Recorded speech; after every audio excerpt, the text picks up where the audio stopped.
السلام عليكم ورحمة الله وبركاته. سو دوادا داوديال bartani waa Faa'iido Channel. Fadlan haddii aad ku cusub tahay subscribe dheh. Maalin maalmaha ka mid ah ayaa oday waayeeli saddex waana wiilkiisii ku yidhi kaasi ay ku dheehantay waayo aragnimo iyo xikmad.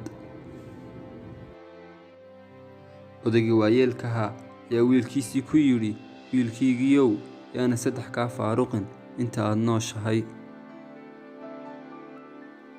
Inaad cunto cunnada ugu fiican, inaad ku seexato gogosha ugu fiican, iyo inaad degto hoyga ugu sarreeya.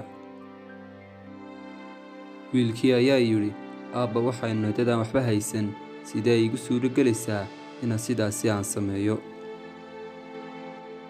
Haddii aad wax cunto adigoo aad u gaajaysan, diidayna keliya inaad wuxuun afka geliso, cunnadaad cuntaa waxay noqon doontaa ta ugu macaan amba ugu fiican. Haddii aad seexato adigoo aad u shaqeeyey aadna u daalan, gogashaad ku seexataa waxay noqon doontaa ta ugu fiican.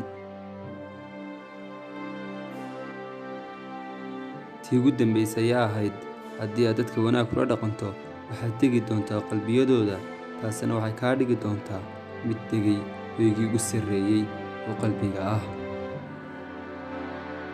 haddaba duliba sheekadan ayaa ah daawade in qofku waxa uu aad ugu baahan yahay haddii uu helo aanay marnaba si fudud kaga baxayn. Tusaale, qofka caafimaadka u baahan waxa uu rajaynayaa inuu mar uun caafimaad helo kana baxo xaaladda uu markaasi ku jiro.